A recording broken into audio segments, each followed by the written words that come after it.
Yo, what's going on, guys? Hopefully you're all doing well and having yourselves a beautiful Saturday afternoon. Got my boy DFJ Hoops on here. We're going to talk a little bit about some Sixers basketball and just reflect. We're going to reflect on the season. We're going to talk about NBA free agency and how this should be approached. And this is a big offseason, man, but a lot to unpack here with the Philadelphia 76ers. My boy DFJ, what's going on, man? How you doing? What's going on, JJ? Happy to stop by. Thanks for having me. Of course, man. I appreciate it. Now I have to get into this. I have to get into this because, like, you reached out to me because like you were like, we're gonna do this. Like, you're not gonna back out on me. Like, you're we're gonna do this. I've kept my word. Have I always kept my word, DFJ? You have. You definitely have. I'll give you that. There we for go. Sure. There we go. That's all I wanted to hear because I needed some time to reflect. I really did. I needed to step away from the team for a little bit after the season was done, and I got blessed. Right. Because the baseball team was on a magic carpet ride, and they still are. I know that they lost last night as of this date or as of this recording. But yes, so I needed some time to just, step away from everything, and now I'm sort of reflecting on what happened at the end of that relationship this year. Right. And I think that it's safe to say, and I want to get your thoughts on this. It was a wild season. It was a very wild season. And I felt like that this year was 3 years bunched into one. Right. I feel the same. I feel the same too. And with you saying that you had to, kind of step away from, the team a little bit. I mean, I give you that because 80 what? 87 games. I mean, if you count the playoff games as well. I mean, you called all these games, did a hell of a job on them, covered this team. Sometimes after the games, you would do a post-game reaction to the games and, giving your thoughts and, talking about the game. So, yeah, you absolutely did your thing. But saying that saying that this season felt like 3-1, I also feel the same way because if you start from the top, from what happened from the beginning of the season, the middle of the season, get into the ending of the season and then into the playoffs, it just felt like 3 seasons combined as one. I feel the same way for sure.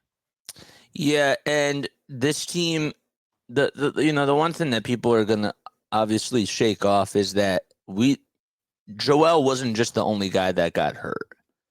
Mm-hmm. Every single night, it felt like somebody was out because of an illness. Kelly Oubre has the motor vehicle incident, whatever you want to call that. He misses time. Tyrese Maxey gets the flu. DeAnthony Melton with the back problems. Robert Covington with literally getting hurt in December, and we all thought that he was going to be okay, and he never comes back. Right. I mean, somebody was also dealing with, I'm not going to say his name, but Philly fans probably know his name. But, he was also dealing with some ankle issues, some knee problems. Yes, sir. Some point in the season, he was in and out the lineups as well. Other guys were also dealing with injuries. I mean, Mo Bamba, I know people don't really care about him, but he was dealing with some issues. And, yeah, Kelly Oubre getting into that motor vehicle accident, and B getting hurt. And it was just like, smile now, cry later at some point. 1 week Embiid is dropping 70 points, which you were in attendance for. Let's not forget about that. And then the next week, That's right. He's out for 2 months with a knee issue. So it was just, ups and downs, happiness one day and sadness the next day. And Nick Nurse, I kind of feel a little bit bad for him because he didn't really have all his guys. So we can't really, me personally, speaking for myself, I can't really give him a grade because 2 months, he missed his best player for 2 months, and you could tell the team was going up. The team was like up and downs, and the consistency was not there enough. I mean, Paul Reed could not fill. I mean, obviously he can't fill the shoes of Joel Embiid because he can't really. That's not that's not the caliber of player he is. But he did the best that he could. Being a defensive anchor, I mean, he can get you rebounds, but being a rim protector, that's not his game. So you could tell that after Embiid went out, the team really struggled offensively and defensively. And Tyrese Maxey did whatever he could. Some nights, I mean, he dropped 50 twice with Embiid not being in the lineup against the Utah Jazz and against the San Antonio Spurs. But sometimes he just needed somebody to go along with him, and you just couldn't get that consistency. You couldn't get somebody who could step up to be that second option night in and night out. The person who we thought could do that was Tobias Harris, but up until this point, we all know Tobias Harris's game. He's super inconsistent, and he proved that in the playoffs as well. So you can't really. I'm seeing people blaming Nick Nurse for the team being the 7th seed, but really you can't really blame him because his best player was gone for majority of the games in the middle of the season. A lot to unpack with everything that you just said. I will get to Tobias Harris. I have a little eulogy for him. I have a eulogy. I wrote it on an index card. So I have last words to say about him. Hopefully, we'll get to him. Yeah, we'll definitely get into that for sure. I do want to acknowledge everybody that's on here in the chat. I want to say hello. Hopefully you're all doing well. We're just talking about some Sixers hoops, and we're reflecting on the season, and then we're going to obviously get into free agency and how big of an offseason this is for Daryl Morey. But before we dive into that, the season itself, okay? The season itself, this Sixers team ended up being a 7 seed, okay? Right. Everybody's going to forget about the 3-way tiebreaker and how the Sixers were tied with the Magic. And why am I blanking out on the other team? I think it was Miami or some Indiana, one of those teams. I think it was Indiana. Yeah. It was Indiana. Right. So everybody's going to forget about that. The Sixers could have been a 6 seed just because of that. Right. And obviously the New York Knicks and the Milwaukee Bucks were going head to head, and the Bucks ended up losing that final game to the Magic, and the Knicks ended up winning, and guess what? They were the 2 seed that way. It was just they were in such a tight race, and I felt like from the get-go, with where the standings were and with the circumstances that they had to deal with Joel's injury, they ended the season on a big winning streak. And they were able to win out the rest of the way. Unfortunately, they were still stuck in this play-in tournament. And I felt like with all those unfortunate circumstances, they were in a tough spot. Right. I mean, yeah, you hit it on the head right there. With Embiid coming back from injury, you could tell like it was like he didn't even miss any time, and he gets on the floor against that OKC team, which I called on your channel. Appreciate you for allowing me to call in that game. The team ends up going on I think 8-game winning streak, 9-game winning streak if you want to count the play-in victory as well.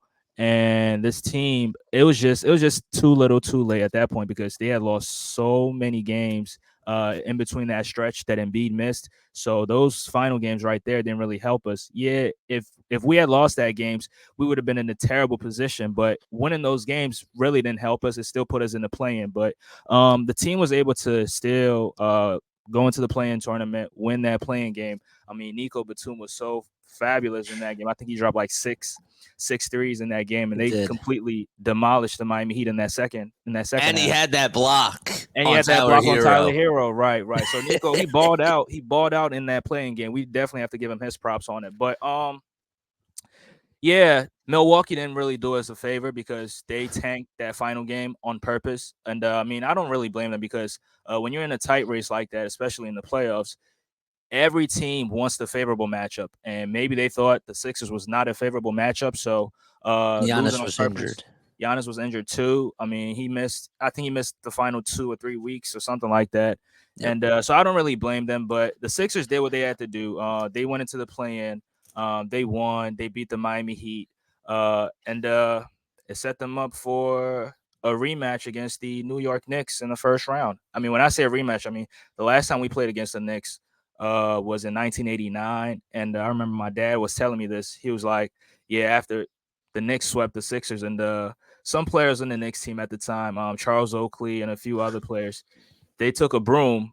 And they started sweeping around the spectrum. And when he said that, it was just funny to me. But I expected the Sixers to win this playoff series. But long story short, I think the role players not stepping up really, really hurt the Sixers' chances of winning because every role player on the Knicks stepped up. I mean, they had 6 or 7 guys averaging double figures or something like that, but we just couldn't get somebody that could go along with Tyrese Maxey and Joel Embiid to win this playoff series. And I think that's where the issue was, in my opinion. Before I get more into the playoffs, because obviously there's a lot to unpack there. Mm-hmm. I wanted to ask, do you think that the politics of Tobias Harris was another reason why the Sixers ended up being where they were throughout the regular season? Not talking about the postseason. I'm talking about during the regular season. So the Tobias Harris thing is very, very funny because people always used to they bring up his contract and whether he deserves that money or not. But me personally, it's like you gave him the contract already. You signed that contract already. You have to show up for this team no matter what. And in the absence of Joel Embiid, and we keep hearing people saying that Joel Embiid and Tobias Harris is not a good fit because Tobias operates in the same areas where Joel Embiid likes to operate. That free throw line, 18-footer, 16-footer area on that block on that mid post. So you would think that with Joel Embiid being out, Tobias Harris can operate in that space and go to work night in and night out and not have any issues because he wouldn't have to share that area with other players on the floor. Yeah, Tyrese Maxey generates a lot of he goes downhill.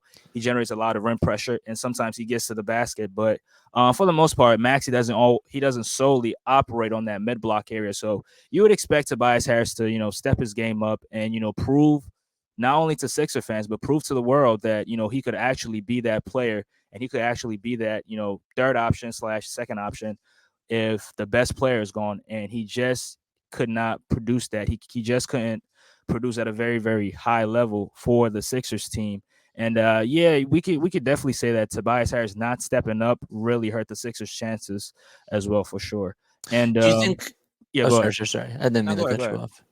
Do you think that it was the fact that Tobias didn't step up, or do you think that it was a combination of the politics that was occurring within the organization on letting Tobias Harris play and him not stepping up? Because I think it's a combination of both. Okay, I relate this. I know that you're not really like a baseball guy, but Right. I relate this to Trey Turner from last year. I'm sure that you've heard about the standing ovation. I'm sure that you heard about like how he was a star that came over to the Phillies, and he was batting in the 2 spot for months, and Right. he was playing every single day. But he was almost, at the time, like when it came to May, he was almost an automatic out. Like he would strike out, he would chase after pitches that were just so bad.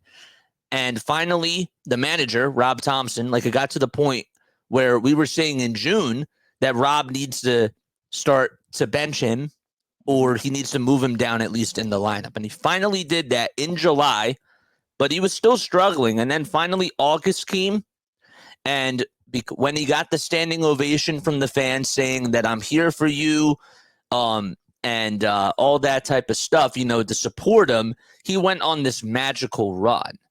My question is, do you think so? I'm relating that whole thing because I feel like Trey was struggling, and obviously that's on Trey, but it gets to a certain point where a manager or a coach has to make a decision, to try to make the team better. And Rob, I thought, waited a little bit or way too long to even just move Trey down in the lineup. And I'm not saying that this is a Nick Nurse thing, but ultimately at the end of the day, when one of your quote-unquote max players, well, he really is a max player, but he's supposed to be one of your stars, essentially, when he's not producing, that's on him. But do you think that within the organization that they probably should have said, you know what, he's not really producing for us. Maybe he should be coming off the bench, or maybe he should be doing a little bit less, and maybe we shouldn't be making as many play calls for him.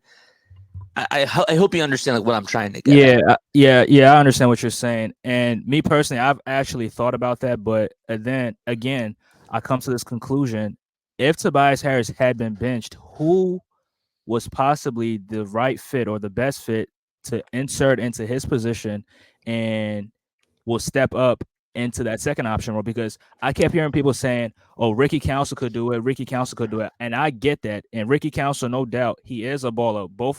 Both of us watched him play in the G League game against the Maine Celtics about 2 months ago. We know his game. But me personally, I don't really think that you could have inserted him into that starting lineup and expect him to be a second option on that team, because for number one, he's a rookie, and number two, he's an undrafted player, and it's very, very difficult. I think I listened to his interview or something like that, and he says as an undrafted player, it's very, very difficult to crack the rotation and get significant minutes, get consistent minutes. So me personally, I don't really think that the Sixers had another option. I just think that Tobias Harris was the only option that we had, and with him not being hurt, with him being, like you said, a max contract player, he was supposed to step up. And yes, don't get us wrong. I mean, we're not saying that he never stepped up at all at no point in the season. I mean, I remember against the Houston Rockets, we had success by putting him on Alperen Şengün. Shout out to Şengün. He's going to be one of the best up and coming star players in the league.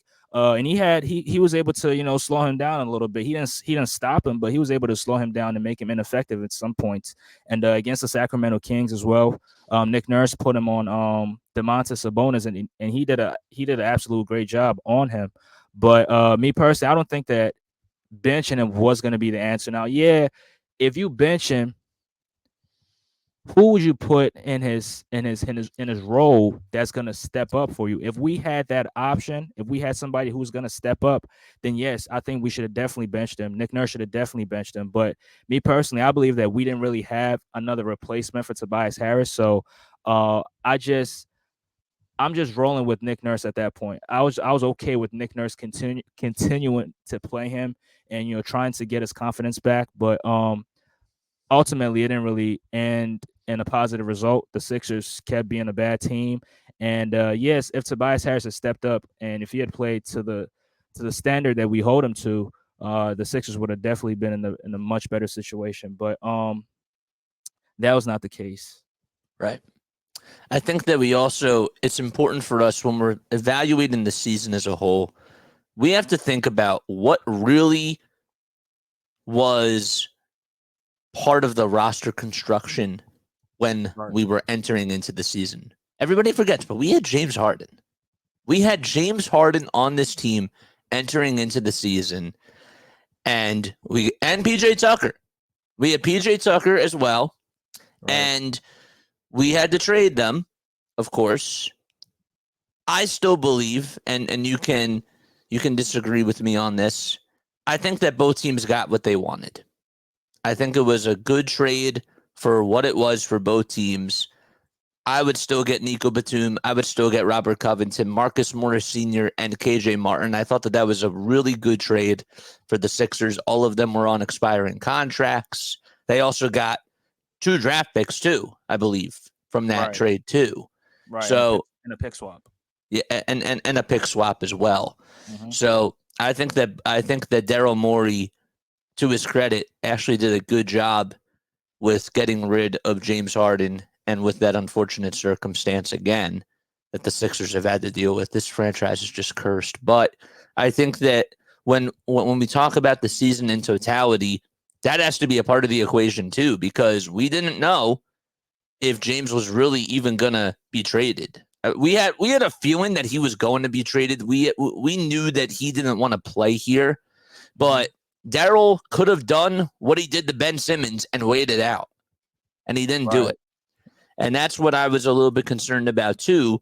But Tyrese Maxey was able to ascend into into this new role. I think that when we look at the season just in totality, we have to think about what it was like from start to finish. And I think that overall that this team, I know that they didn't get to the result that they wanted to be at, but in years past, I'm more upset if we lose in the first round. This year, I didn't really feel that way.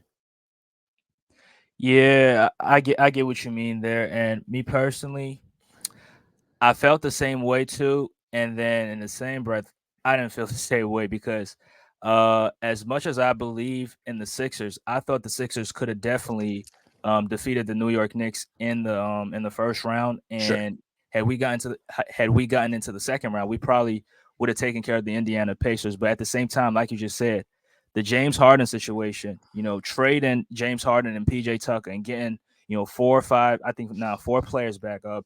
We got Marcus Morris Sr., Nico Batum, Robert Covington, and KJ Martin. Then it's like you have to start all over again because these guys were not in training camp. So you have to, it's a quick process at that point. You have to build what you call it. You have to build chemistry with these new caliber players, and then Robert Covington going out, and a few other players going out as well, and then ultimately Joel Embiid going out, missing those 2 months. And so when you said trade deadline with trading away Springer and then getting Kyle Lowry and getting Buddy Hield, Buddy Hield, yeah, he was a huge addition in terms of the floor space into this team, in terms of adding shooters to this team. But yeah, I'm right there with you that I'm not really pissed that we lost to the Knicks. I think had our role players stepped up, had Tobias Harris and a few other players had stepped up, we probably would have beaten the Knicks for sure. But I'm not trying to make this about the Knicks. It's about the Sixers. But I just want to ask you this question. Go for it. Do you think Nick Nurse did a good job?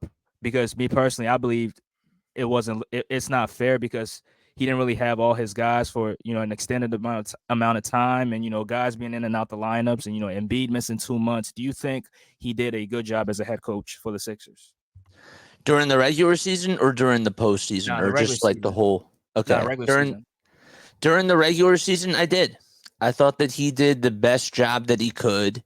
I was happy with.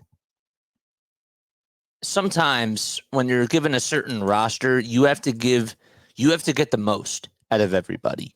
Right. And I really thought that Nick Nurse pushed all the right buttons at times. There were times where I actually saw him take over a game. I know that they were down by 30 against the Pelicans at halftime.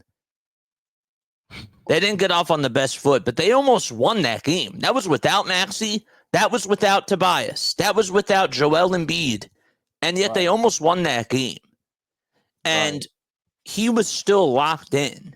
I thought that from a head coaching perspective, I still believe that he's the best head coach, like in all of the Philly sports.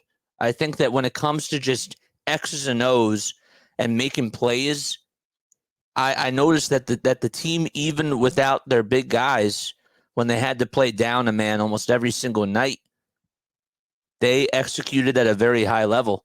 And I would always say that the Sixers had 3 All-Stars on the team, and it was Embiid, Maxey, and Nick Nurse, because that man was phenomenal. And even in the playing game, he outcoached Eric Spoelstra again. And I really believe that just from a tactical standpoint, he did everything that he possibly could during the regular season to put the team in a good position to succeed. Definitely. He got the most out of Paul Reed. He got the most out of Nico Batum. He got the most out of KJ Martin. We said that KJ Martin coming into Philly was unplayable, but then what he would do is he would put him in defensive sets and defensive rotations, and he would be down on the block, and sometimes he'd guard guys that were bigger than him, and he would get rebounds.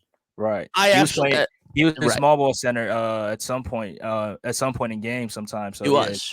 Yeah. yeah. And that stuff would have never happened under you know who.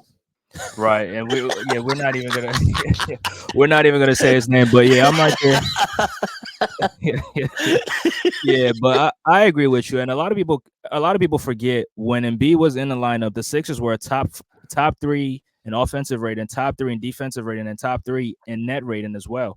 And the Sixers were playing at a faster pace. The ball was moving, players were moving as well. I mean, yeah, Embiid was dominating because he's the best player. We all know Embiid, but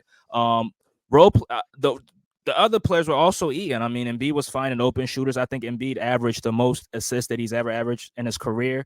Guys were, shooting the lights out of the ball. Guys were moving. Guys were cutting, and guys were connected on the defensive side of the ball as well. And these kind of things contributed to the team being one of the best teams offensively, defensively, and that's credit to Nick Nurse because when you know who was here, this team was not as connected playing as a team when he was here. But when Nick Nurse took over, when he became the coach, you could tell that, he absolutely transformed the team's offensive identity and the defensive identity as well. It's just a shame that some players got hurt and players that were really contributing to the team's success was not there. And then he had to, go different routes and, the consistency wasn't there. So at the end, the Sixers ended with, I think, they were top 15 in defense and top 10 in offense. But had Embiid played and had he had all his guys healthy, the Sixers would have been in a much different position than they were when they finished the season. And look, Phil, thank you so much for being here. But I'm gonna respectfully disagree with you, and I'm sure that DFJ has his thoughts about this too. But if you look at how many times the Sixers would play ISO basketball under their previous head coach. Look at how many times, every time James Harden had the ball and Joel Embiid had the ball, it was sort of like Tyrese Maxey was the third wheel. We had a coach that actually said that Tyrese Maxey should be coming off the bench.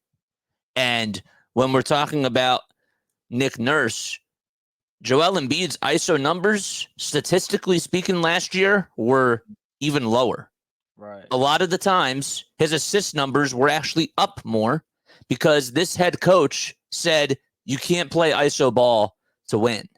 Right. So to say that Nick Nurse was very average, I respectfully disagree with that, just from that perspective. But what say you? I mean, I disagree as well.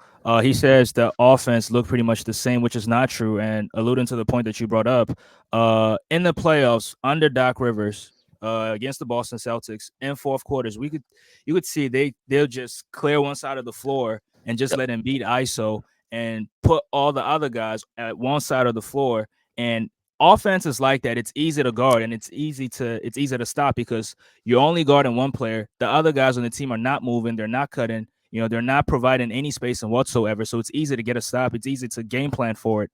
But under Nick Nurse, you saw guys moving around. You saw Kelly Oubre get a lot of backdoor cuts and getting a lot of easy points. Off-ball screens. Off-ball screens, right. Yep. We saw a lot of flex screens. We saw a lot of cross screens. We saw a lot of pin downs. Guys were, shooting the lights out of the ball. Yeah. And Embiid's assist also went up. That's another point. I mean, people don't want to bring that up. Embiid under Doc Rivers was not averaging the assist numbers that he was averaging under Nick Nurse. So when Phil says that the offense was pretty much the same, I absolutely disagree with it. And also, like you said, Embiid's ISO numbers went down. I think at some point, last 2 seasons, he was ISOing on 15% on his possessions. But under Nick Nurse, he was only ISOing like 6% or 7% of his possessions. So that right there, Phil, I respectfully disagree as well. Now, it wasn't perfect. We're not saying it was perfect, but it was absolutely better than what it was the year before. Oh, it was. I'll say that. I thought it was leaps and bounds better. But anyhow, look, I know that we're about like 30 minutes into this. I do want to get into the playoffs because I know that you touched on it earlier. The role players for the Knicks absolutely stepped up. What did go wrong for the Sixers in that round against the Knicks? Man. Was it the refs? Was it? I mean, I don't like to blame things on the refs, but But do you think that it was Embiid's health? Do you think that it was just they got ran out of the gym by a better team or a more physical team? Why do you think that they lost? I appreciate you for asking me this question. And I mean, if you look at the stats, the Knicks only beat us by 1 1 point, point. just 154 to 153. 1 point. So, when you, I mean, with the referees, I yeah, said they had 154 something. 153. Yeah, it was around that range. But with the referees, I mean, in game 2, we all saw what happened. Nick Nurse clearly calling for a timeout. The refs completely ignored them when Maxey had the ball on the floor. So I mean, we could say refs had something to do with it, but just in one game. But I just think that if you ask me this question, me personally, my one word, I mean, not one word answer, but my answer is the role players for the Knicks stepped up more than the role players on the Sixers. And that's how I feel about it, because even with Embiid being at 70%, I mean, he was recovering from the knee surgery that he had. Embiid was still, he was pretty effective. I mean, he averaged like what, 34 points. He led the playoffs in points per game. I mean, to now, nobody's averaging more points than him. So Embiid absolutely showed up. Now, the Knicks did kill us on the glass. I'm not gonna fight that. I mean, I was about to say Josh Harris, but Josh Hart. I mean, Josh Hart being 6'4", 6'4", 6'5", playing the power forward position. And, Yep. he's getting all these rebounds over Tobias Harris. And, I mean, some of the rebounds he was getting was uncontested because the Sixers were not boxing out. The Sixers were not, putting a body on somebody to prevent them from getting rebounds. And you add that to OG getting rebounds, Isaiah Hartenstein getting rebounds. I think in some of the games, Jalen Brunson was also getting rebounds. So on the defensive side of the floor, they out hustled the Sixers. I will give the Knicks that. And on the offensive side of the floor, they outplayed us. They outplayed the role players on the Sixers, and that's just how it is. I mean, if you got 6 guys on the other team averaging double figures, and then on your team you only got 3 guys averaging double figures. I think Embiid averaged double figures, Maxey averaged double figures, and I think Kelly Oubre, I could be wrong, but I think Kelly Oubre averaged double figures in that series. But yeah, they stepped up more than we did. And you got Tobias Harris, who only averaged 9 points in the series. That's not really going to help you. And getting outplayed by Josh Harris. Why do I keep saying Josh Harris? Josh Hardenstein. Josh No, Hart. I'm kidding. I'm kidding. And then Tobias Harris getting outplayed by Josh Hart. I mean, Yeah. absolutely outplayed. And it was certain points where I was just saying to myself, like, bro, you're bigger than this dude. You can bully him on the block every single time. And it wasn't that you were not getting the ball. You were getting the ball in your spots, but you were just not converting. You were just not being aggressive. You were just letting the defense off the hook. And that right there, that with, the Knicks getting more rebounds, their role players stepping up. I think these were all reasons why the Sixers lost in the first round. I don't think it had anything to do with Nick Nurse. Some guys he didn't get the production that he thought he was going to get from some other guys like Buddy Hield. But in my opinion, I think he made the necessary adjustments. He played Cameron Payne. Sometimes he limited Paul Reed's minutes, which I'm gonna get to Paul Reed, but I'm gonna let you go before I unload on Paul Reed. Well, I wanted to get to Phil's comment here because I actually, and I don't know if you're going to agree with this too. I'm not going to say that Nick was a huge blame, because at the end of the day, the players that they had didn't step up. Like the role players, they can only do so much. I thought that Nick, from a play calling tactical standpoint, did what he could, but the rotations that Nick had were not so good. And I still go back to game 6, and I'm thinking to myself, well, Buddy Hield as the hot hand, why is he not playing in the second half? Like he played in the fourth quarter. I remember that, to start off the fourth quarter. But if my backs are against the wall and I'm playing at MSG and Buddy Hield as the hot hand, I want him starting the third quarter. And I don't understand. I don't know if he talked about it during his last game press conference, but I really thought like that was just one of the moves that I just couldn't get behind, having Buddy Hield come off the bench to start off the second half. I didn't agree with that. I really didn't agree with that. And there were other times too where I felt like I know that Nick Nurse has his hands tied behind his back, Mm-hmm. but you have to match athleticism with athleticism. Right. And I know that he probably wasn't going to do it anyways. It doesn't shock me. I still would have put in Ricky Council for maybe 4 minutes of the game. Right. And I mean, I don't disagree with you not one bit. I mean, when you talk about the game 6, which was actually in Philly, not in MSG, Yeah. I Did I agree say? that Yeah, yeah, I it did was in say Philly. that. Yeah, I agree that Buddy Hield should have gotten more minutes because he had the hot hand. I think he dropped like 4 threes. I mean, he brought the Sixers were down by Yep. 15 at the end of the first. So yeah, he had the hot hand. And on top of that, Tobias Harris was absolutely giving you nothing. He had 0 points in that game. So I agree with you that his rotation. His rotations in Game 6 was not. It could have been a little bit better, but which you're bringing up the point that you should match athleticism with athleticism. I also agree with you on that, but I mean, we know some of these coaches are a little bit hard headed sometimes. They get in their way sometimes, and it's literally my way or the hard way, and Right.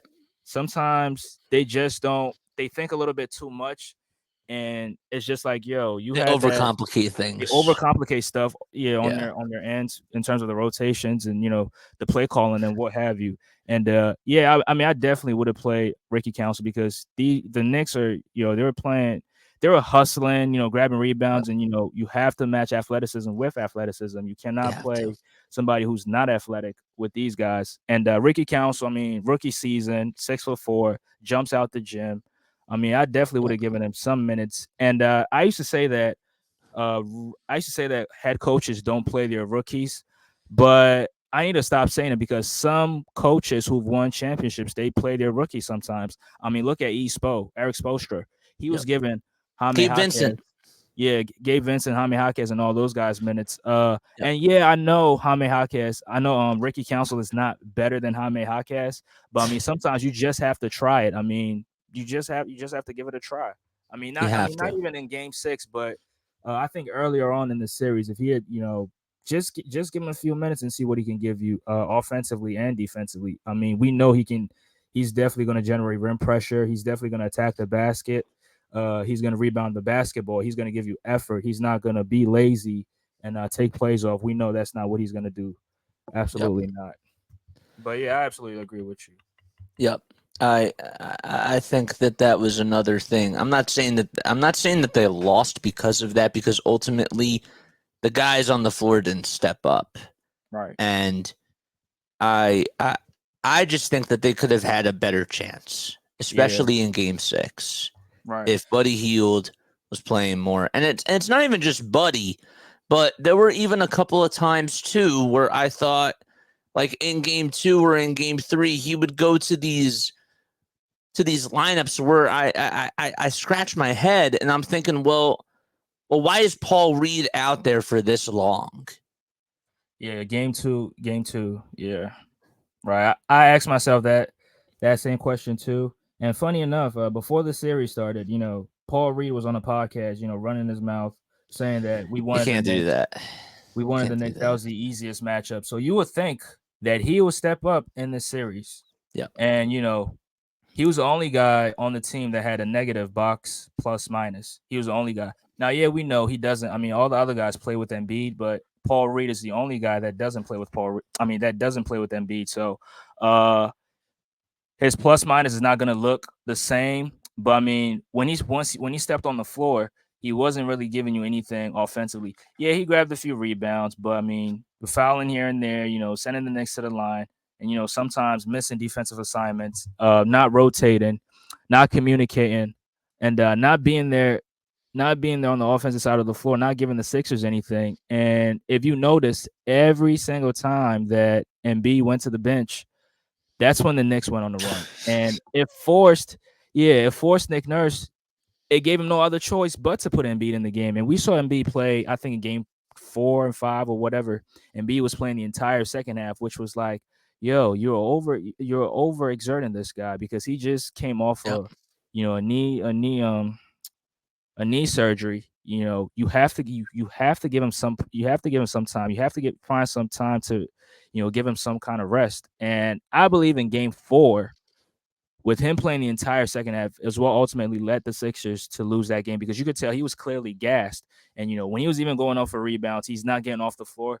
When he's shooting those mid-range shots, he's not, the lift is not there, and you could clearly tell. And if Paul Reed had given the Sixers a little bit of offensive production, yeah, the Sixers probably have a chance to win this to win the series. But with Paul Reed, I mean, I just want to know your thoughts on Paul Reed and what you thought about him in the series.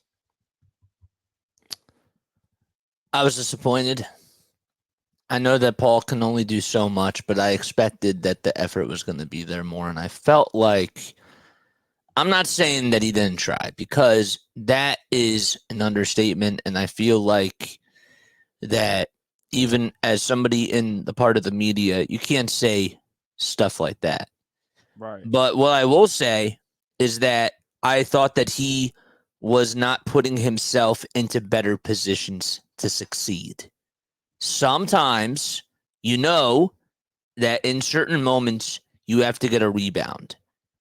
There was one game where I believe he had one rebound in like 12 minutes. I can't remember which game it was, but if I'm supposed to do a job, okay, if my team needs me for one reason, okay, and I have to do a job for them, I'm not focusing on a lot of other things except for that. I want to try to master that as best as I can. If guys are boxing me out, I'm going to try to find a way during film sessions and even during practices and during the game. I'm watching and I'm trying to figure out, well, what are these guys doing differently? What's Hardenstein doing differently? And I just thought that Paul Reed wasn't putting himself into better positions to get rebounds. And Right. I don't know if that falls necessarily on Nick Nurse, because I think that Nick Nurse also had to do a better job with that as well. But Paul Reed ultimately for himself did not do what he was supposed to do. Yeah, I absolutely agree with you.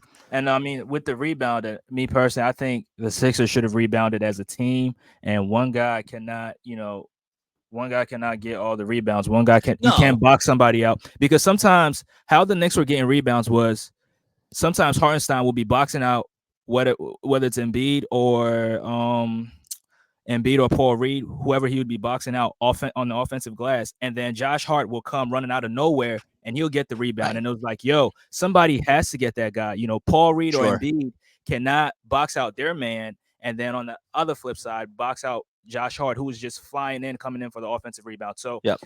I think Nick Nurse should have definitely did a good job on that, putting guys on specific players in specific areas as well in terms of getting the rebounds, because me personally, from what I'm aware of, guys, they put guys in different spots to get the offensive rebounds. And sometimes the spacing on the floor, I mean, we could question it. We can give Nick Nurse the blame. Sure. But I think we can give Paul Reed the blame, and then we can also give Nick Nurse the blame for the spacing on the floor. And we can give Paul Reed blame for not boxing out his man as well. So sometimes he'll just leave his man and they get the offensive rebound. And Embiid as well. Sure. We're not letting Embiid off the hook. I mean, yeah, he was hurt, but me personally, if you step on the court, you're on the floor. If you're playing, guess what? You're playing. You're playing, right? So we're not going to make any excuses for you. I mean, I think Hartenstein got the offensive rebound over him, and he kicked it out to Brunson. Brunson swung it to DiVincenzo, and he hit the game winner in game 2.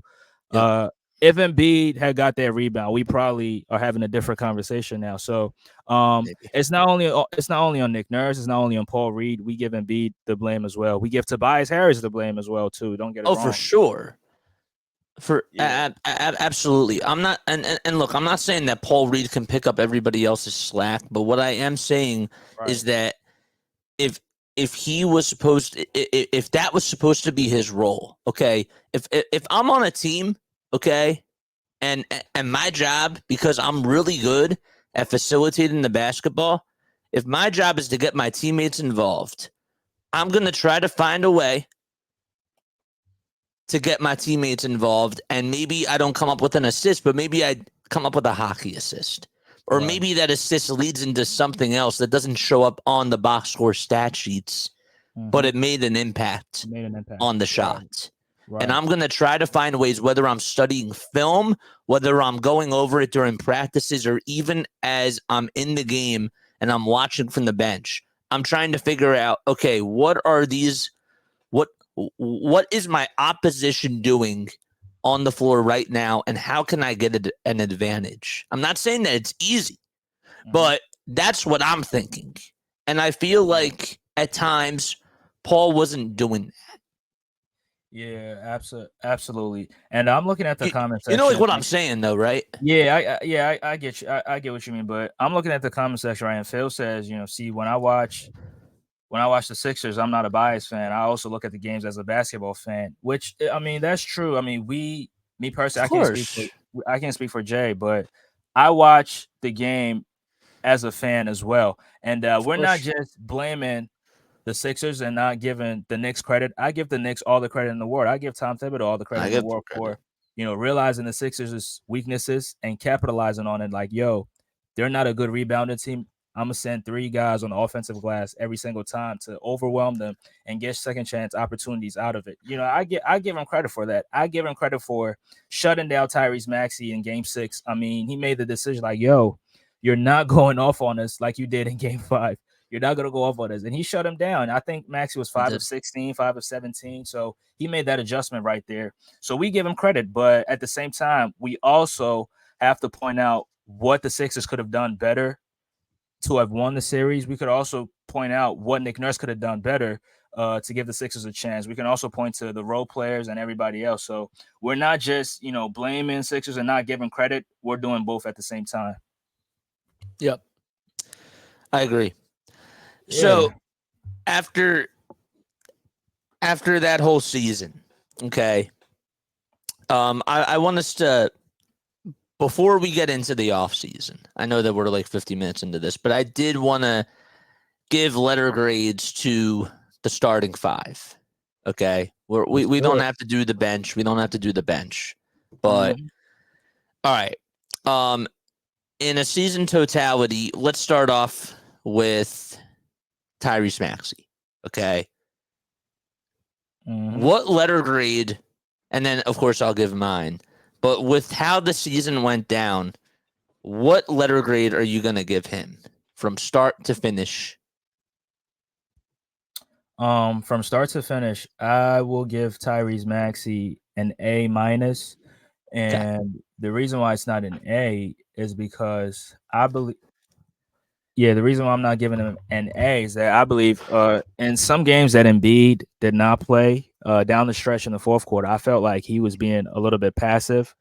And, I felt like he should have been more aggressive to, demand the ball and, try to get his own shot, try to, drive to the basket.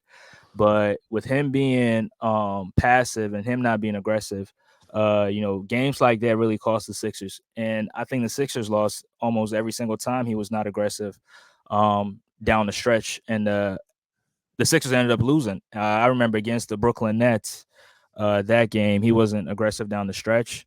Against the Memphis Grizzlies that we covered on my channel, he wasn't aggressive. I mean, in that game in particular, he was in foul. I think he was in foul trouble or something like that. So when you're in foul trouble, your aggressiveness is a little bit limited, because if you're more aggressive, you could end up, getting called for offensive fouls and, you foul out of the game. But I felt like if he was more aggressive, Sixers would have had a chance to win.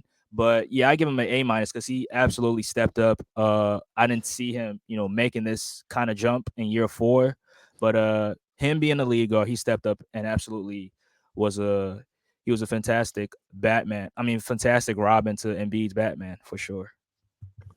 I think that he showed glimpses of me and Batman too, and that's why I'm giving this guy an A, because yes, the constructive criticism that you gave him is true, but this guy was told coming into the year, guess what? You're going to be the offense.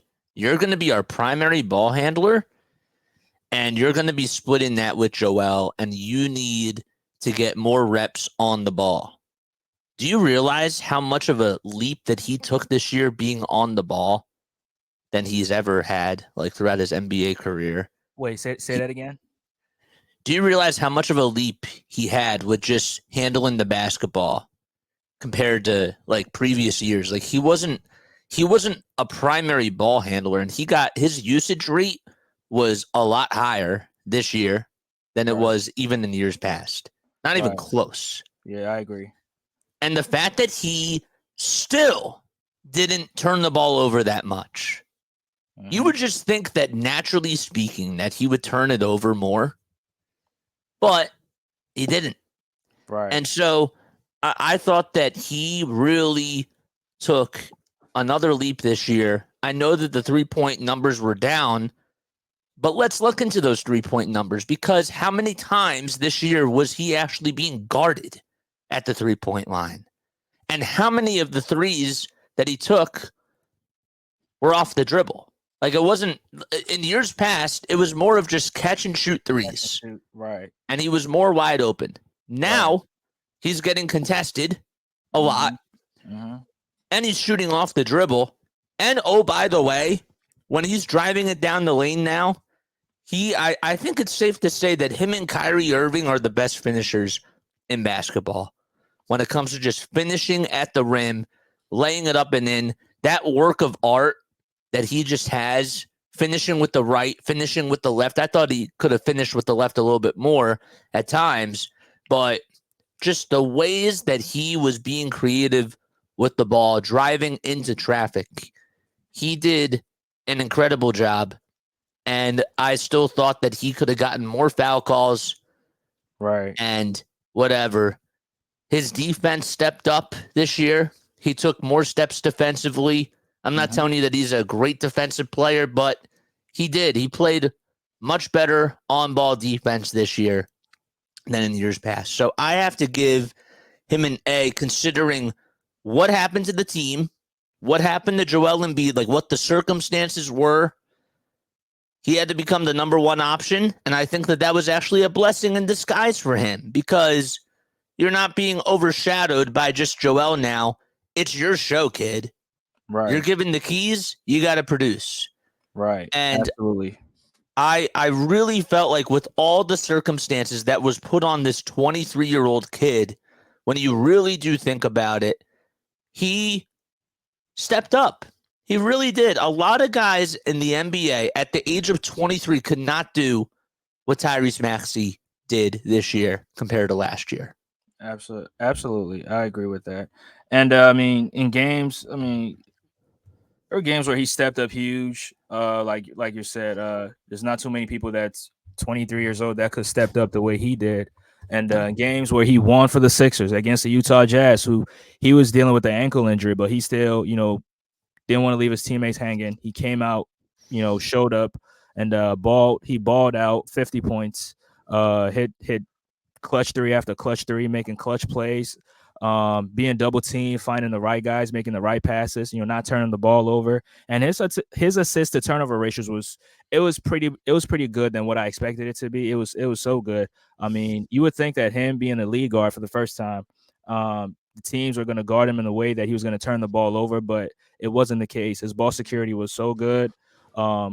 He showed up huge for the Sixers. He stepped up huge. And I expect him to take a bigger leap even next year. So shout out to Tyrese Maxey. We do see him doing great things with the 76ers. Let's talk about our next guy, Kyle Lowry. What grade are you going to give him? Yeah. See, what a transition from Tyrese to Kyle Lowry. Right. Shout out to Kyle Lowry, man. Grew up like 15 minutes away from where he grew up. But he came in the middle of the season, buyout candidate, came on the team, and in the regular season, I'm not gonna do playoffs, but in the regular season, there were some games where he took some of the ball handling duties away from Maxey, and we used Maxey as an off ball player, and he was coming off those screens. And Kyle Lowry was being a great decision maker. Sometimes when he was open, He'll make a few threes. And one thing that people don't talk about because you never see it on the stat sheet, his ability to draw charges. I mean, how many charges did he draw? How many charges do you think he drew?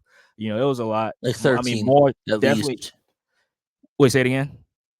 At least 13. Yeah, it was more than Tobias Harris. But me personally,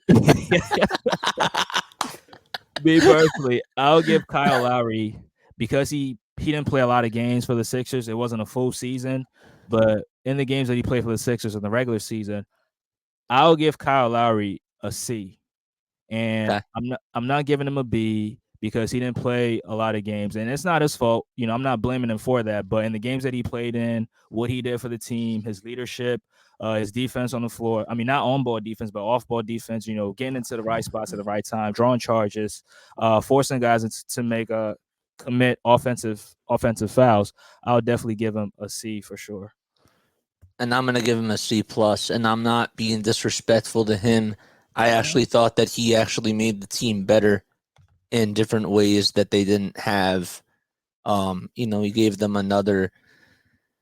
I know that he's 37 years old, but I do think that if the Sixers had another really good ball handler, I think that him coming off the bench would have been the best role for him.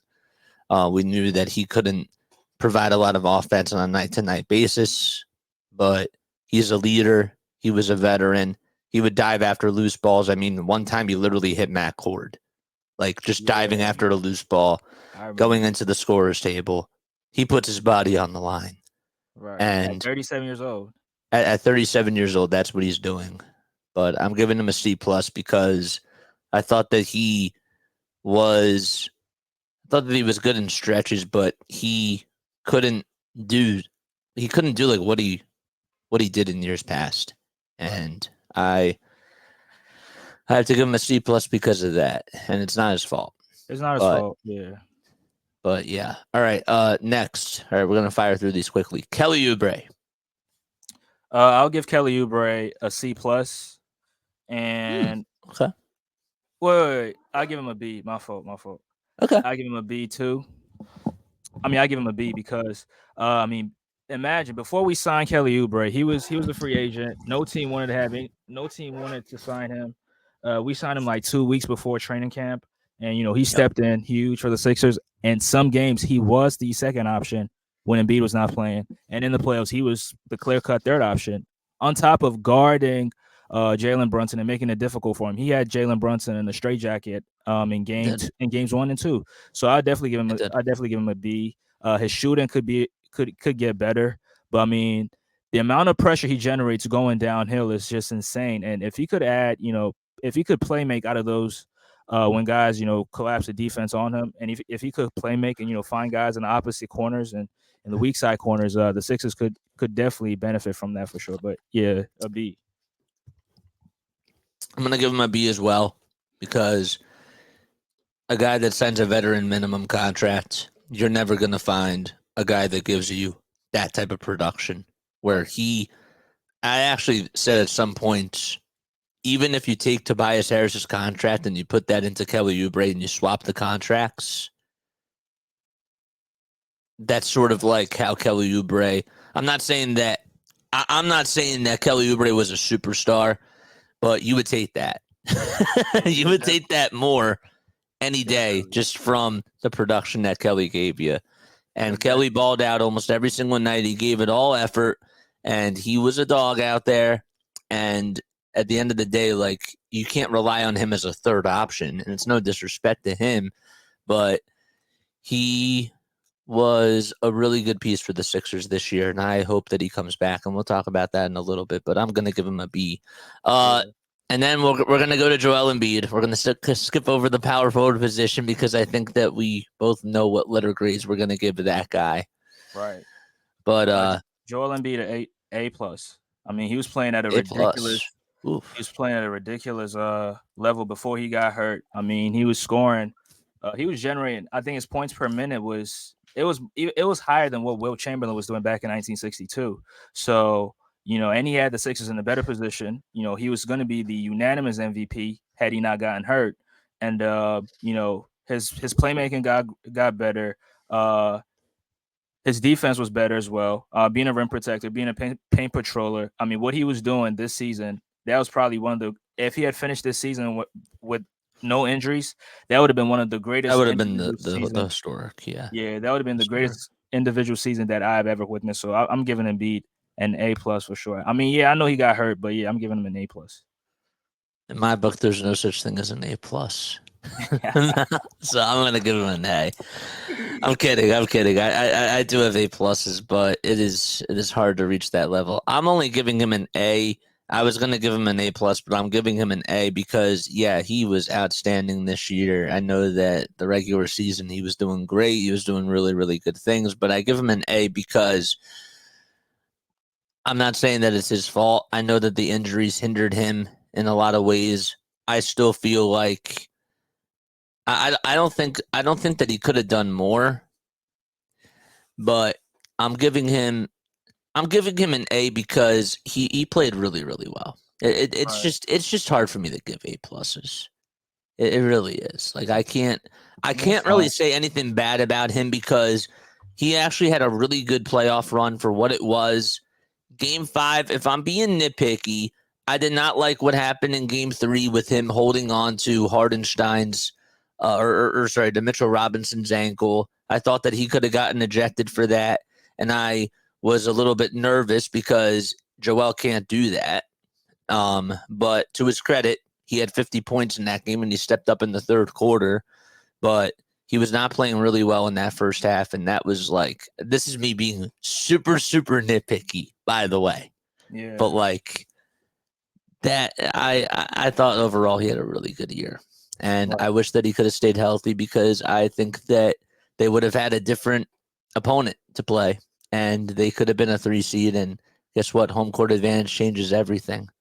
Right. So, but the Knicks were obviously the better team, and I can't not say that. You know, I have to accept that the Knicks played better down the stretch. Did they get some calls going their way? They did. Are they petty at times? Absolutely. Can I stand their fan base? No. But, you know, at this point, it is what it is. Right. All right. So we're an hour into this. I want to talk about this offseason, okay? Because people were saying at the end of the season that the future looks bright for the Sixers, and I was one of those guys in the very beginning.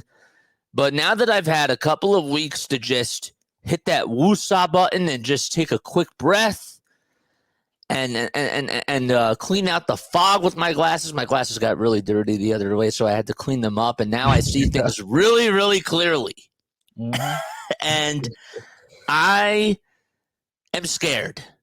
I am really nervous about what the Sixers are going to do next in the offseason and how they're going to attack this thing. I think it's bad timing for going star hunting, and I know what Daryl is going to do. He's going to want to try to go for another star. And I think that there's something to be said about what Joel Embiid did say during the season, that consistency does matter. Where do you stand on what the Sixers should do? Man. If you're Daryl Morey, actually, let me put it to you this way. If you're Daryl Morey, okay, you're the president of basketball operations. Okay, he gives you the keys, and he just says, you know what? You're gonna be the captain of the ship, and we're gonna follow you. How do we make this team better? What are you doing? How do I make this team better is number one, which this question actually goes into the what you call it? The title of the show. What's the biggest priority for the Sixers in this offseason? For me personally, I think it's not just one priority. It's multiple. But I think the first one and the most important one is to make sure that Joel Embiid gets healthy for next year. Now, we know he's going to be playing in the Olympics. It's probably like a month or two away. I don't know when exactly it's going to be, but I think one of the biggest priorities is to make sure he's healthy because he's the best player on this team, and this team goes as far as Joel Embiid goes. So that's number one. But in terms of, roster construction, in terms of free agencies and, who to sign, who to trade, me personally, if I was Daryl Morey. Now, yeah, you did say he is going to go for star players, which we know him. But me personally, if going for a star is not going to prevent me from filling this roster with role players that can actually step up in the postseason, then yes, I would do it. But we already know star players, I mean, having three max players on one team is not going to help you build the roster to fill in with the role players that can absolutely step up in the playoffs and give you good minutes like the Knicks. You know, if you go for a third star, you don't get to have a team that's full of depth. So, me personally, I just think that we just need number one.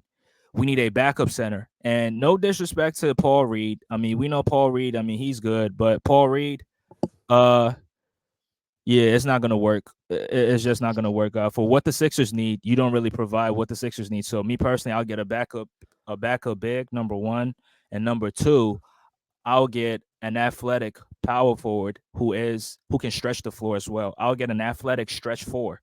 And one of the players in my mind is Kelly Olynyk. Now, I don't know if he's a free agent or whatever, but a caliber player like that who can stretch the floor, who can also be a paint presence, who can get rebounds, who can guard the rim, and be who can be relied upon to be productive on the offensive side of the floor.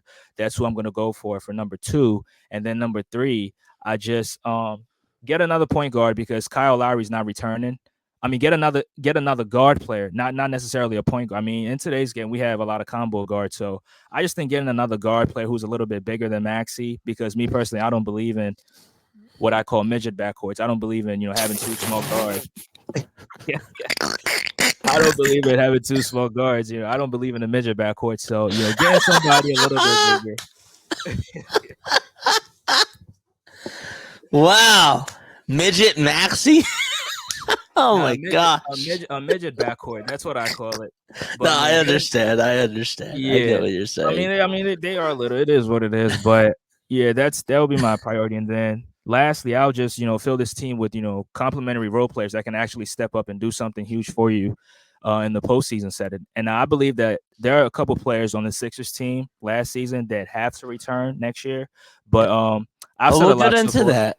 Yeah, I've said a lot so far, so I'll just let you give your thoughts and whether you agree or disagree with anything I said. We can definitely address that. Well, you didn't say this, and I'm going to say this for you, because the number one priority needs to be to lock up the kid. Lock up number 0. You have to lock him up. Give him the max. That's priority number one. That's where I'm at. Now, do you agree with that? Oh yeah, I absolutely agree with that. I just left that out. I said a lot there, and I probably forgot to. But yeah, I know. That's one of the biggest priorities as well, because this team, you're building this team around Embiid and Maxey and Nick Nurse as well, in my opinion. Of course. So, yes. Yeah, you can continue. And Ricky Council the fourth. Well, he's already on the team for next year, so. He's on the team for the next 4 years. Yeah, for the next 4 years. Okay, yeah. So, guess what? So that's priority number one. Lock up the kid. Get him the maxed hours because he deserves it at the age of 23. That's priority number one. The way that I'm looking at it, and I know that Daryl's going to look at this differently too, is the way that the game is played now. It's with how teams succeed, according to the way that I watch the game, is by having good, young, athletic guys that are in their primes and not paying players all based on reputation or what they did in years past, and not paying Paul George the max dollars, because that money, if there's anything I learned from the Tobias Harrison, even the Al Horford contract, it's that those contracts should be utilized to fill out the rest of the roster. Right. And I agree. I think that it's important for the Sixers to also try to go out there for a backup center. I want Andre Drummond back. That is obviously the ideal dream situation, I think, for anybody I don't think that the Bulls are going to give him up easily because the Bulls are just robbing the Sixers because that's just what they're there to do. They think that they can win a championship with Lonzo Ball coming back healthy next year. DeMar DeRozan, Nikola Vucevic, and all these other guys that they have, good on paper. They just can't put it together, and they want to just rob the Sixers. And Kobe White, shout out to Kobe White, too, because he was balling this year, and he is a really, really good player that's up and coming. But I want a backup center as my number 2 priority. And number 3, I need to make sure that Kelly Oubre comes back because I think that that's priority number 3. And then priority number 4 to me is fill out the rest of the roster, get good young basketball players, as DJ Eastwood would say. Shout out to DJ from Run It Back Philly, Sixers sicko at his total best. It's great. But I want nice basketball players, guys that are just ballers, guys that can rebound, guys that can just get to the hoop and just hit threes. Right. That's what I want. I know that it's not really descriptive, but I just feel like that this year, when you look at free agency, it's not a good class. And the Sixers are there at the wrong time. I wouldn't be mad if they get a year of rentals this year. I would not be mad about that. Would I be satisfied with it? No. But I'd be in the middle about it, and I'd say, okay, because maybe they do try to go after a star that's in their prime. That's different because I would take a star that's in their prime right now, and I think that maybe that could help them. But I don't want to pay a guy like Paul George a lot of money. Right. Too old, injury riddled. Yeah, right. He's out of his prime. I mean, most of his shots he's contested. He makes it difficult on himself. Yeah, we don't want Paul George. In the playoffs, we all know. We all know what happens in the playoffs. Yeah. So. But that's where I am. And now let me just say this real quick. I mean, go for it. In terms of free agency, I just think that Daryl Morey should be working with Nick Nurse, and in terms of the caliber of players that he should be bringing in, because you want players that fit Nick Nurse's style, Nick Nurse's system, Nick Nurse's tendencies and his philosophies. Because I always make this example: if you put Mike D'Antoni, who's an offensive-minded coach, if you put him as the head coach for the 2004 Pistons team, they probably don't win the championship because that team is a defensive-minded team, and then put in an offensive-minded coach as a coach, it's not going to be successful for them. So Daryl Morey should just work with Nick Nurse in terms of the caliber of players to bring in, athletic, two-way players that can, attack the basket, that can shoot, that can make a play, and that can also play defense as well. I agree. I 1000% agree with that statement right there. Mm-hmm. So let's talk about the draft real quick. The NBA Combine was this week, right? Right. Draft night comes. Any splashes that you can see happening on draft night? Or did the Sixers actually draft somebody? I think even if the Sixers draft somebody, they might trade that player for another player.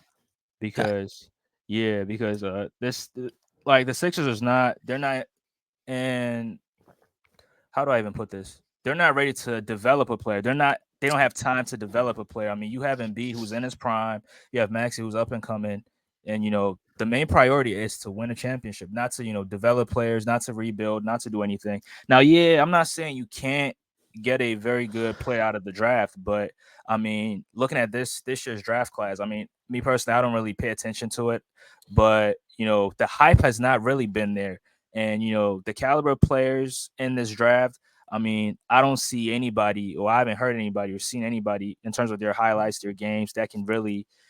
There's no player in this year's draft that you can put on a championship caliber team and expect him to do something, something productive. I don't see that. So even if the Sixers skip the 16th draft, the 16th pick, whoever they draft, they probably trade him on draft night, or maybe some more days to come because we've seen draft picks get traded right after they get drafted, like Andrew Wiggins. He get drafted by the Cavs, later on traded to the Minnesota Timberwolves. Yep. And guess where the Timberwolves are right now? It's funny. It's funny because even Andrew Wiggins, like, obviously went to a finals and won a finals with the Warriors, but right. They had Jimmy Butler and they had Andrew Wiggins, and now Cat has a chance. So it's funny how it kind of comes all full circle. Right. Yeah. Who's staying and who's going is my final question I want to ask before we wrap things up. Who are you bringing back and who is bye-bye? So I guess that we'll do a little list here. All right. Okay. Number 1, Tobias Harris.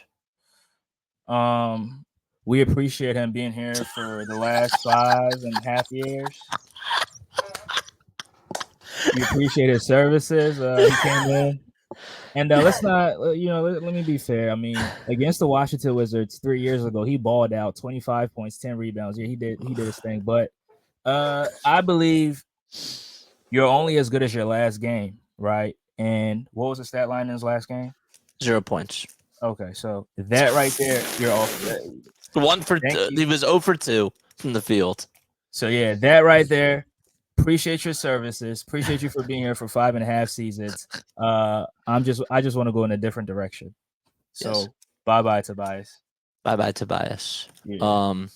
I'm actually bringing him back on a 1-day contract because I want one more crumble cookie. That's what I want. So give him a 1-day contract. Get Terry Harris back here, and have Tobias, Daryl, and Terry and Tobias's dad all take one last picture, for the last dance for just a day, right? And let him go. And you can bring back Boban too. Boban has to be in that picture as well. So I would sign them all to a 1-day contract if Josh Harris wants to spend money. But I don't know if that's wise money. But yeah. But anyhow, so Tobias is gone. Let's talk about Kyle Lowry. So me personally, if it was up to me, I would bring him back because he's going to sign for the veteran minimums anyway. You're not signing him to a mid-level exception, or you're not giving him a max contract. So me personally, if it's up to me, yeah, he should definitely stay. And you can bring him off the bench and not give him 30 plus minutes because he's getting up there in age. Lowry is not a priority for me, but if he comes back on the veteran minimum, I'm good with it. Right. I'm totally fine with it. Have him come back as a different role. That's good with me. If he's going to get more money somewhere else, though, bye-bye. Yeah. If somebody wants to pay him $10 million, I'm not doing it. Have at it. Yeah, I'm not doing that. So yeah. Let's talk about Nico Batum. Stay. Absolutely stay. I agree. Absolutely stay. I agree with that. I want Nico to stay because I think he is the perfect fit with Joel. I really do. And I also, as weird as this sounds, his tips on the rebounds, like, he has mastered that. Right. Like, he is so good at just tipping the ball out to somebody. Mm-hmm. And I don't think the Sixers have had a really good tipper. It sounds so weird to say. Yeah, and it does, also, but like that really is a skill. Yeah, it is a skill. And also, when Embiid was healthy, they usually play that high and low actions with him. And Nico's a good passer. He knows how to give or how to deliver the best entry passes. And Embiid was just, giving the ball to Embiid in his right spots, and Embiid was just going to work. So yeah, definitely bring him back. D'Anthony Melton, bring him back. And the reason why I'm saying this is because, yeah, he did have that back issue. Yeah, I see it, but I mean, D'Anthony Melton was one of our best defensive guards when he was playing, and I know the back issue really hindered his effectiveness. I mean, he didn't even play in the postseason, but I just think he would definitely be healthy for next year. So we should definitely bring him back. I disagree. I actually disagree with you. I think that D'Anthony has had injury problems for the last couple of years. I'm tired of dealing with injuries. I know that injuries are a nature of the game, but when you have a back problem, I've been hearing from so many different athletes, like when you have a back problem, that's going to affect you for the rest of your life. And I already have one guy that is injury prone, and he's a superstar for my team. I don't need other guys to be injury prone. So I'm saying thank you for your service, D'Anthony. I know that you were a really good 3-point shooter, but I don't know if you can keep that up for a season next year, and I'm not willing to take that risk. So that's why I'm out on him, because I think he's a great talent. I do, but that's the same reason why I'm out on Robert Covington too. And I was going to get to your thoughts about Robert Covington. Yeah, but yeah, that is fair. I respect your opinion, but Robert Covington, go hasn't played at all this year. The knee issue. I mean, he's getting up there in age as well, and having knee problems. I mean, he's a defensive player. He can shoot the three ball as well, and if you have knee issues, it prevents you from being quick on your feet, moving laterally, trying to keep guys in front of you. Having knee issues, is definitely going to affect your game defensively. So yeah, bye, Cov. I feel bad because he was. I wanted him.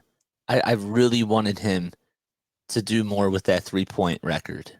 I really, really did. I wanted him. I wanted him. I think he still is number 2 right now on the Sixers all-time 3-point list. But I wanted him to break that, bro.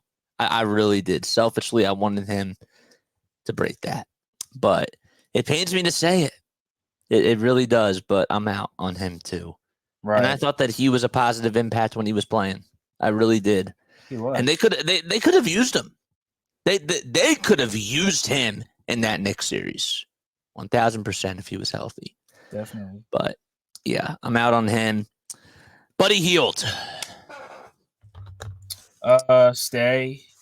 Really? And, yeah, because I mean, you do need 3-point shooters. Now, yeah, he didn't really have a good postseason outing. He had a good closeout. I mean, elimination. He did step up 20 plus points or something like that.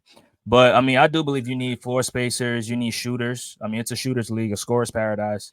So you need guys that can shoot the ball. And let's not get it twisted. Buddy Hield is one of the best volume shooters in the game. Now, his postseason numbers didn't show it, but I think having a full season with Embiid next year, he's absolutely going to be much better than what he was this season. So I would say definitely stay. I would say stay if the price is right again. Like, I'm not overpaying Buddy Hield because I know that teams are going to do that. They're going to throw the money at him, and I'm not willing to do it. Right. So I sound like I'm cheap. I probably am. Maybe that's just who I am. We all are. But I don't want to bring back Buddy just because of that. I know that it is a 3-point shooter's game, and like in baseball, you have to have arms. You have to have really good volume 3-point shooters in the NBA.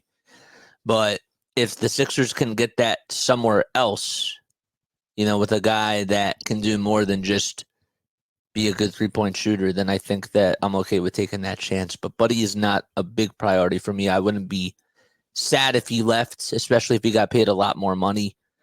So I'm out on him, but I like him to come back, if that makes sense, for the right price. So who else am I missing? Paul Reed. We already touched on Paul. Okay. I did, and you did as well. Me personally, I would say he's a go, but I don't want the Sixers to cut him, because if you cut him, you're not. It's like him walking for free. He can just sign with another team as a free agent. But if you can, trade him or use him, sign and. Now he's already on the. Sign and trade, right? But if you can sign and trade him and get a decent or another backup big man, in your case, you said Andre Drummond, that would be very, very helpful for the Sixers, because those Embiid-less minutes really killed the Sixers in the playoffs. And we don't want to see another year of that, because it's going to be the same thing, same result, different season. So Paul Reed is a go. Paul Reed is a go for me too. Mo Bamba. He's a go as well. Kai Jones. No, he's on the Clippers. Kai Jones is now on the Clippers. Yeah. I didn't know that they could actually sign players now. Huh. That's weird. I did not know that. Campaign.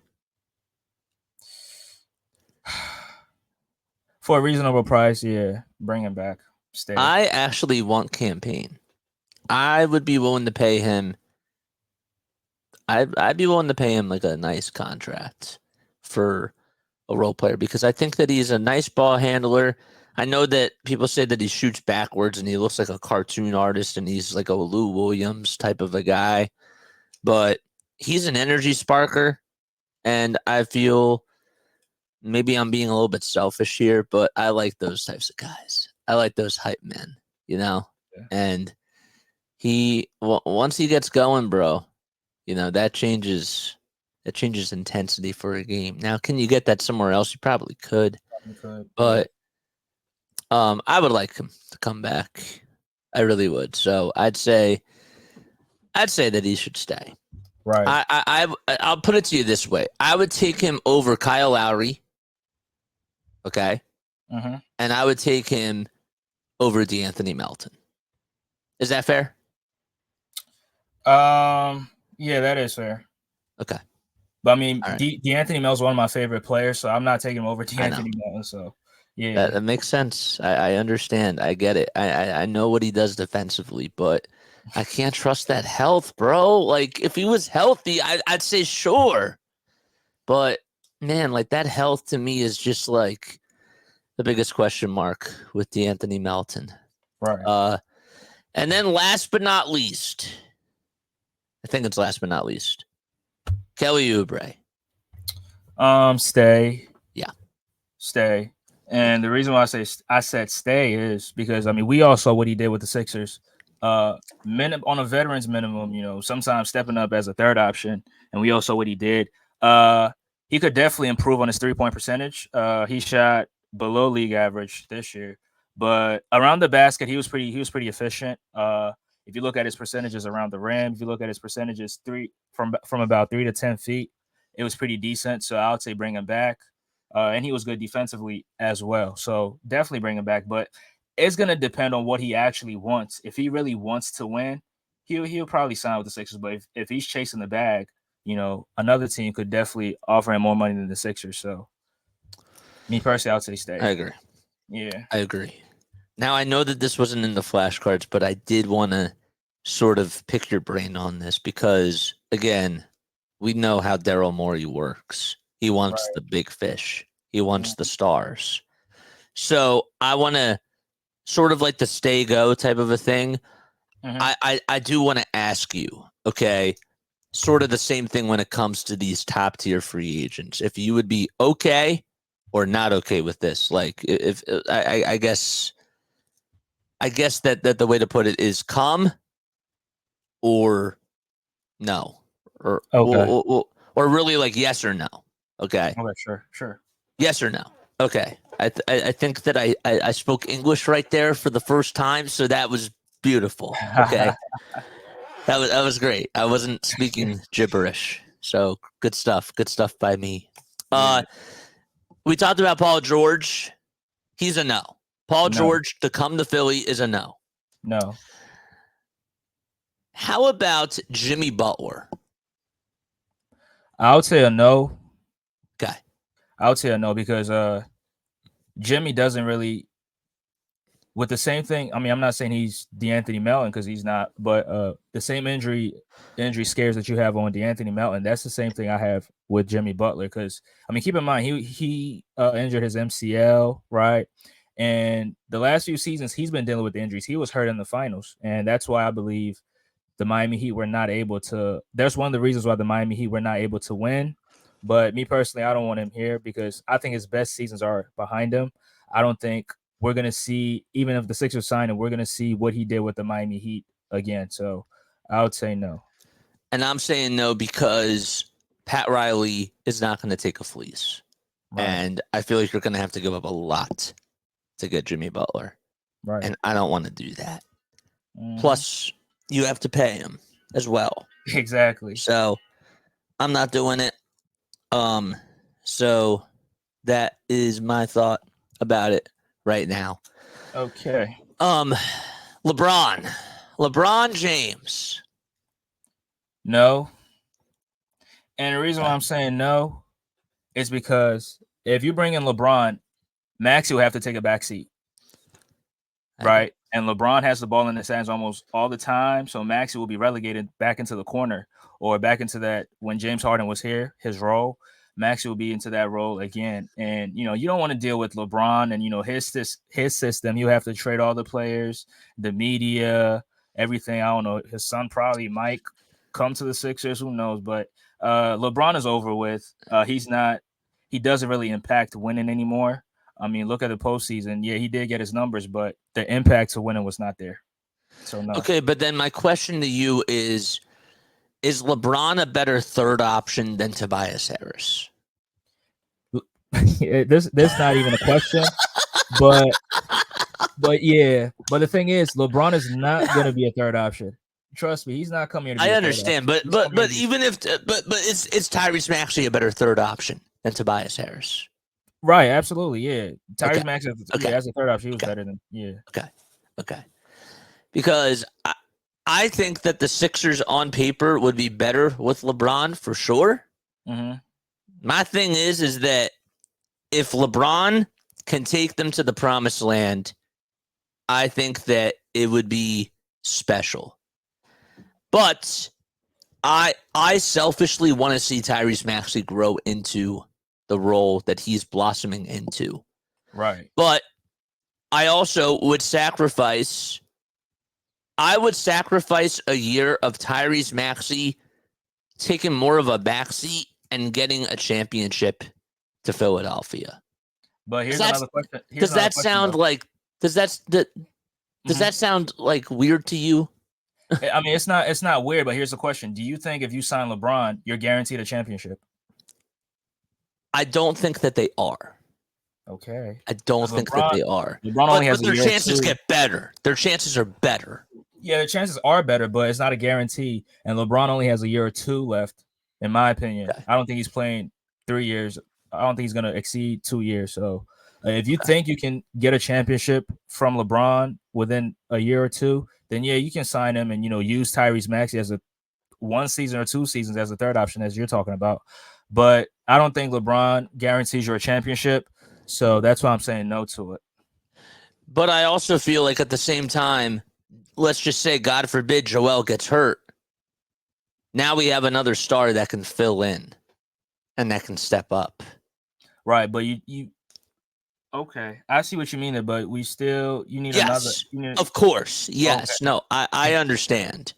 But I also have to kind of look at it from that perspective too, because now I also understand that maybe even some of the top free agents don't want to come to Philly because of the big guy always being hurt. But then glass half full, glass half empty. They love the kid. Right. And they think that he's a cool and up-and-coming star. It's just a tough situation, bro. It really is. Yeah, I want to say this, though. But if you're a free agent and you're looking at teams that could potentially win, like let's say I'm a power forward and I'm looking at teams. Let's say I'm a free agent power forward and I'm looking at teams. I'm not going to look at Embiid as an injury-prone player. I'm going to look at it as if I'm on this team, he's not going to have to do a lot of things that he had to do in the previous years. That's why he got injured. If I'm on the team, he's not going to have to do that. If I'm on the team, he's not going to have to dominate the ball as he has, or he's not going to have to, get all the rebounds and fight guys underneath the basket. I can definitely take a lot of the load off of him and make his job even more easier, which will prevent him from getting hurt most of the time. Because, I mean, some of his injuries are, taking a lot of load, playing a lot of minutes, 35. How many minutes did he average? I mean, if you get another free agent who's thinking this way, yeah, Embiid's the load on Embiid would definitely lessen for sure. But I mean, everybody's thinking differently. So I know that we are pressed for time, but my last question to ask you is, because you said no to a lot of these guys, which star would you take? Star? Yes. Bro, there's no star that I would want to take, because if you not even Mikal Bridges. Is he a star? I don't consider him a star. I consider him a star. But okay. Wait, what's your criteria for stars?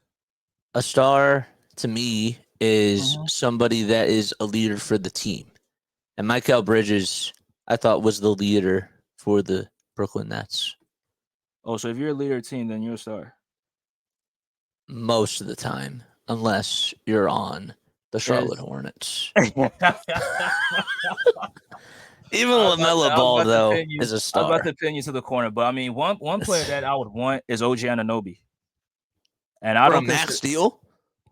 No, not a max deal, not a max. That's why I say I don't want no star players. But a free agent that I would want on this team is an OG Anunoby, who he's a wing player. He could play the power forward position. OG Anunoby was playing bully ball against Tobias Harris, and Tobias can really do anything with him.